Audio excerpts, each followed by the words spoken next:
صباح الفل على احلى اخوات في الدنيا. فيديو جديد هنتعلم فيه ازاي نقص طقم الكورنيش بجوبير. الطقم هيكون ساده خالص مشبح بالشكل اللي انتم شايفينه ده. السرير 160 هيبقى كيس مخده وخداديتين وملايه بكرانيش جنب واحد، والخداديات برده هيبقى فيها كرانيش. هنشوف مع بعض الموديل ده. فاكرين الفيديو الناس اللي متابعاني كنت انا صورت فيديو لكام لون مشبح بالشكل ده. الخامه دي باكستاني على فكره، اللي هي اعلى من العبريه. بتبقى نسبه القطن فيها عاليه شويه وبتبقى نظيفه. فاكرين بقى الجوبرات دي اللي كنت سالتوني عليها جبتها منين يا ام اول وصورتها لكم في الازهر عند استاذ مصطفى. الجوبير ده احنا هنستخدمه مع الملايه، يعني هنستخدم على اللون ده هنستخدم الجوبير الابيض ده، وكان في منه الوان كتير بس احنا هنستخدم اللون الابيض لان العميل شافه في الفيديو فطلب على نفس لون الجوبير. وده كمان اللون التاني اللي احنا كنا استخدمناه واللي فيه الوان ده كنا ماشيينه مع اللون البيبي بلو، وكان يمشي مع اكتر من لون لان في كشمير وفي احمر وفي بيبي بلو وفي زيتوني، في كذا لون. المهم ان الجوبير ده هنستخدمه، فهنشوف برضو في فيديو التقفيل هنشوف ازاي نركب الجوبير ده من غير ما يعبعب مننا في التقفيل او يبقى فيه مشكله في التقفيل. يعني هعلمكم التكات اللي تخص التقفيل في الفيديو ده. بس قبل ما ابدا الفيديو ونبدا شرح على الطقم ونشوف هنقصه ازاي، لو اول مره بتشوفيني ما تنسونيش لايك وشير وسبسكرايب وفعل الجرس عشان يوصلك مني اشعار بكل فيديوهاتي، ويبدا يوصلك اشعاراتنا اول باول على الموديلات اللي هنقصها. تعالوا مع بعض كده نشوف الطقم ده هنعمل فيه ايه. الطقم ده زي ما قلت لكم كورنيش جنب واحد والملايه لسرير 160، بس الكورنيش هيبقى نازل شويه لان الجوبير ده لما بيركب على القرصه كده، فده معناه ان القرصه هتنزل في الجنب بتاع السرير شويه. مبدئيا طالما هو 10 سم يبقى احنا هنضيف ال 10 سم دول لمقاس القرصه. طب القرصه من اول السرير انا قلت لكم ان احنا بناخد عرض السرير وبناخد جنب واحد، اللي احنا اتفقنا ان الملايه بنزود شمال ويمين 50 شمال و50 يمين. قلنا خلاص طالما احنا هنشتغل كرانيش على جنب واحد فبنخصم الجنب اللي في الكرانيش وبنبدا ناخد عرض السرير اللي هو 160 وبناخد الجنب اللي نازل اللي هيغطي السرير من جنب واحد، يبقى 50 و160 2 متر و10. طيب انا هقص 2 متر و10 بس انا مش هقص 2 110 بس، هقص 2. هقرب لك الكاميرا على ترابيزه القص بالشكل ده عشان اوصل لك انا اقصد ايه من المعلومه دي. طيب لما هنيجي نقص القرصه هنفترض ان ده حرف السرير اللي هيكون فيه الكرانيش. لما نيجي نقص القرصه لازم نعمل حسابنا ان القرصه بتاع السرير هتبقى نازله شويه، ومن اول هنا كده هيبدا يركب عليه الكورنيش. ليه هننزل القرصه شويه؟ يعني هنعمل حساب ان في جزء من القرصه نازل كده من عند حرف السرير، لان الكورنيش ده الجوبير ده مش هيجي كده على قرصه السرير من فوق بالشكل ده. يعني احنا مش هنركب الجوبير هنا كده على قرصه السرير من فوق ونركب فيه كرانيش، لا احنا هنركب الجوبير على قرصه السرير وتنزل بالشكل ده. فهمتوا قصدي؟ فاحنا لازم نعمل حساب المسافه دي ان هي هتضاف للقرصه. يعني لو عرض السرير كده 160 والجنب الثاني 50 2 متر و10 فانا محتاجه ازود كمان 10 سم. ده معناها ايه بقى؟ ده معناها ان انا هقص من القماش القرصه الاول 2 متر 20. هقص القرصه كام؟ 2 متر 20. انا كده شرحت لك ووضحت لك احنا ليه بنزود ال 10 سم اللي احنا هنزودهم على مقاس القرصه اللي احنا معتادين عليه. طيب ال 10 سم دول اللي انا هضيفهم للقرصه، المفروض ان الكورنيش من عند حرف السرير لحد تحت بيكون 50 سم، فده معناه ان انا مش هقصه 50 لان انا نزلت القرصه 10 سم. فلو زودت وصلت فيه 50 سم كورنيش هيبقى من عند حرف السرير لحد تحت هيبقى الارتفاع 60 سم، فالكورنيش هينزل على الارض. ده معناه ان ال10 اللي احنا هنزودها في القرصه هنخصمها من الكورنيش. بدل ما ارتفاع الكورنيش من عند حرف السرير اللي تحت هيبقى 50، لا هنخصم ال10 اللي نزلوا من القرصه وهنخلي القرصه الكورنيش 40 سم. طيب خلينا الاول في القرصه. احنا قلنا ان احنا هنقصها ال 160 زائد ال 50 2 متر و10 وهنزود ال 10 سم اللي هيركب عليهم الجوبير يبقى 2 متر 20. طب انا قست 150 متر و50 بالمزوره يبقى انا محتاجه عليهم 70 سم. هقص كده ال 70 سم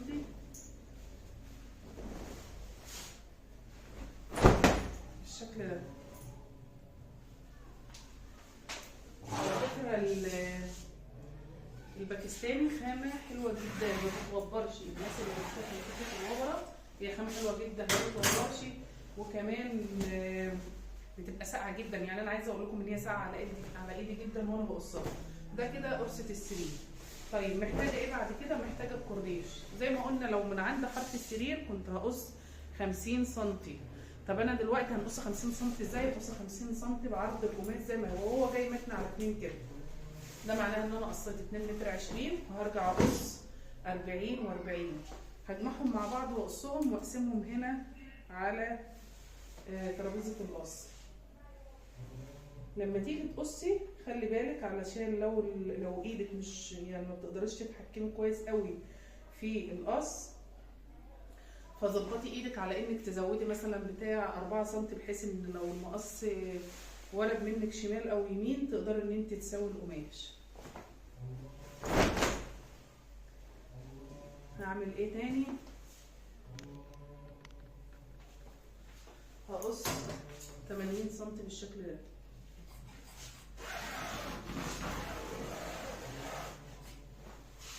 طيب انا قصيت كده 80 سم، هعمل ايه؟ هطبقهم على بعض بالشكل ده وهشقهم 2. خلي بالكم ان انا بقص من القماش عادي زي ما هو جاي من عند بتاع القماش، هقص عادي خالص. يعني ده معناه ان ده عرض القماش ده 2 متر 40 زي ما قلت لكم قبل كده. فلما هقسم ال 80 ده 40 و40 هيبقى كده كل 40 سم في كام؟ 40 سم في 2 متر 40. لما نوصلهم في بعض بصوا كده انا طبقت ال 2 متر ال 80 سم، طبقت ال 80 سم بالشكل اللي انتم شايفينه ده.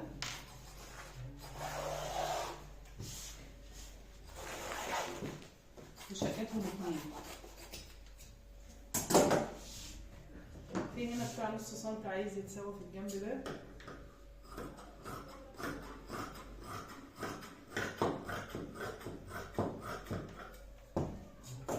طيب ده معناه ايه؟ ان احنا معانا قطعتين قماش 40 سم و40 سم. اللي بيحصل كالاتي: بيتفرد القماش خالص كده بالشكل ده، وبيتوصل فيه قطعتين بيتوصلوا مع بعض كده. ال 40 سم بيتوصلوا ببعض وبيركبوا على القرصه على الجنب اللي احنا ضاربين فيه المقص، اللي هو من البرسل للبرسل كده. من البرسل للبرسل بيكون الجنب ده اللي بيركب، اللي هو احنا قاصين فيه القماش، هو اللي بيركب عليه الكرانيش بالشكل ده. وبعد ما بيركب الكرانيش وننضف اوفر بنرجع نركب الجوبير هنا كده بالشكل ده. فاحنا ليه قاصين اتنين هيتوصلوا ببعض؟ بما انهم هيركبوا على جنب اللي هو 2 متر 40، فمحتاجين قطعتين بنفس المقاس 2 متر 40 2 متر 40 اللي هو 4 متر 80 عشان لما يتكشكشوا يوصلوا معانا لكام؟ يصفوا معانا كام؟ يصفوا معانا 2 متر 40 يكفوا الجنب اللي هيركبوا على الكورنيش. ده كده كورنيش الملاية والملاية.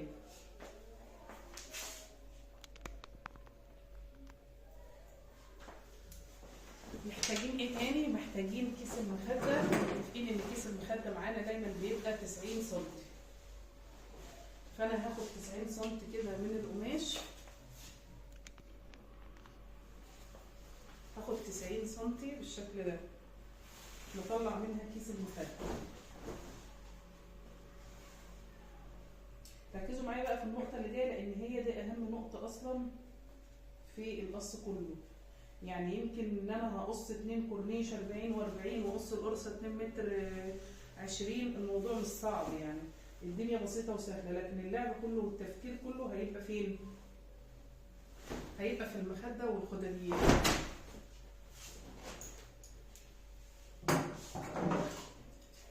هقص كده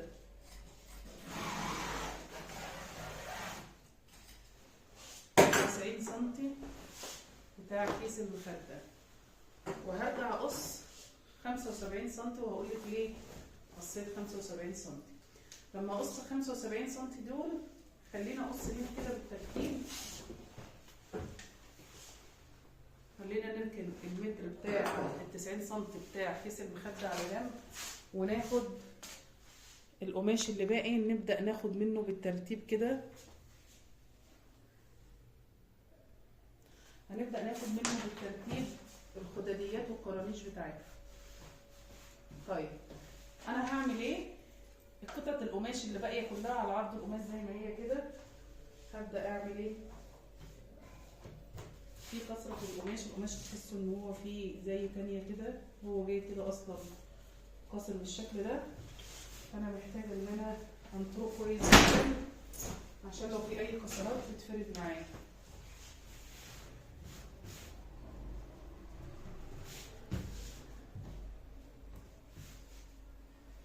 هنتني القماش بالشكل ده، هنتني من عند البرسل هنجيبه للجنب المقفول. انا بس بقرب المسافة عشان هبدأ اقيس الخداديات والقرانيش بتاع الخداديات.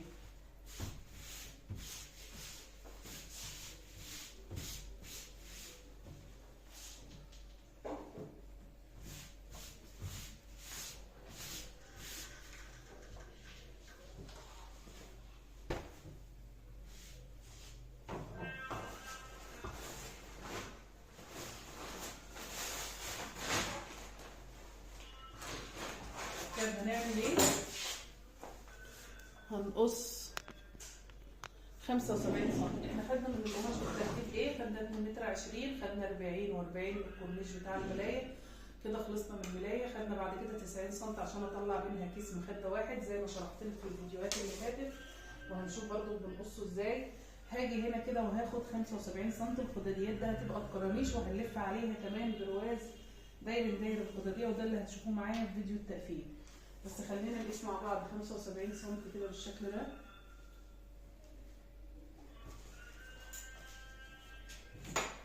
نوصلهم مع بعض بالمسطرة. لو انتوا فاكرين في فيديو طقم الفيلات خالص اللي هو السرير الكبير، لما جينا قصينا مخدة واثنين خدادية، قصينا مخدة 90 وقصينا الخداديتين 75، واخدنا القلابات من القطعة اللي طلعت من جنب كيس المخدة. فاكرين ولا لا؟ بس قبل كده انا خدت 75 سم وخدنا 90، وهنقدر نطلع منهم كيس المخده والخداديتين. باقي معايا ايه عشان انا خلصت قص الطقم كله؟ باقي معايا الكورنيش بتاع الخداديات.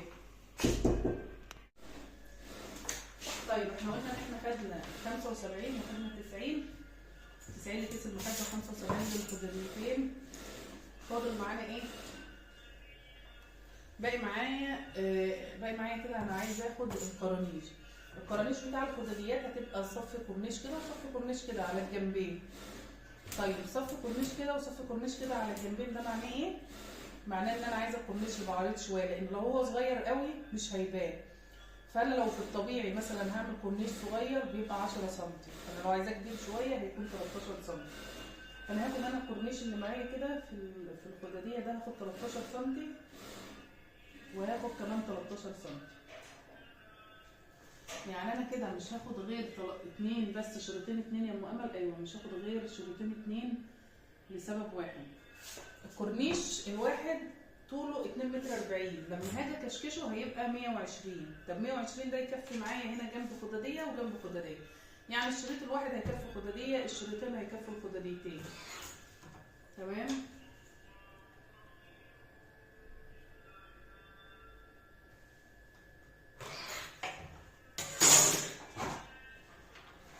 يبقى انا محتاجه للطقم ايه؟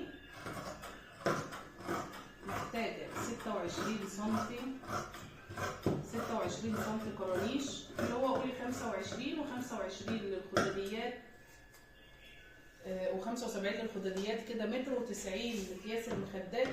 قولي كده 2 متر 90 ومتر 190، قولي 2 متر. 2 متر وهناك 2 متر 20 غرزه يبقى 4 متر 20 و80 سم قرانيش يبقى كام؟ و80 سم للقرانيش يبقى 5 متر. يعني الطقم ده بقرانيش، الكورنيش جنب واحد بكيس مخده بخداديتين والخداديتين بقرانيش هياخد كام يا ام امل؟ هياخد 5 متر. طبعا هي كانت اخر حته في القماش، فيعني كان مديني بزياده شويه. تمام. فانا حبيت ان انا اوصل لك بس معلومه الطقم بالظبط هياخد قد ايه. 5 متر بالظبط، مش هيزيد عن 5 متر. ده كده الكرانيش بتاع الخداديات. باقي معانا ايه؟ باقي ان احنا بقى نفصل كيس المخده ونشوف اللي هيطلع من كيس المخده هنعمل بيه ايه في الخداديات. طيب مبدئيا نفصل كيس المخده عشان ناخد القطعه اللي هتتبقى من جنب كيس المخده عشان هندخلها في اكياس المخدات. هفرد كده في 90 سم خالص.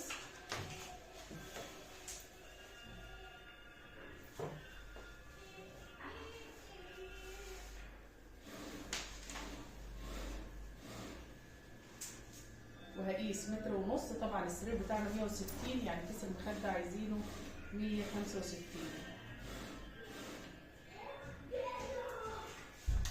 ده القطعه اللي هتتبقى كده من جنب كيس المخده. طبعا احنا فردنا القماش خالص اللي هو 2 متر 40 واخدنا منه 165. هنقص بقى الزياده عشان هناخد منها قلبات في الخداديات.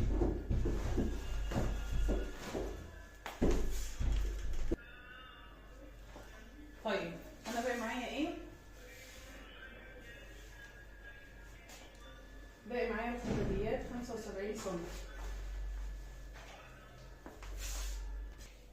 طيب مبدئيا كده انا طلعت خلاص ده القطعه اللي جنب كيس المخده. انا شرحتها في الفيديو اللي فات لما صورنا فيديو طقم الفلات الكامل اللي هو كيس مخده وخداديتين وملايه فلات.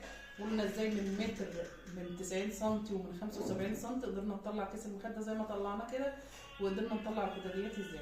زي ما قلت لكم في الفيديو اللي قبله، برضه مش عايزه اطول الفيديو عليكم قوي عشان مش كل فيديو هنقعد نشرح ونعيد فيه اللي شرحناه كذا مره. هنطلع قلابين من هنا يكون مقاسهم 30 في 55 عشان الخداديات ده يتلف برواز.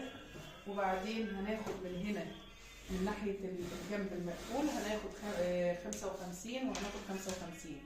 2 منهم هناخدهم وشين كاملين، و2 منهم هنصغرهم نخليهم 64 مع القلابين اللي هم 30 و30، يبقى دول كده الظهرين. مش عايزه اطول الفيديو عليكم اكتر من كده، انا شرحت ده في الفيديوهات اللي فاتت كذا مره، فمش عايزين نطول الفيديو عن كده. وده كده مقاس الكرانيش زي ما قلت لك.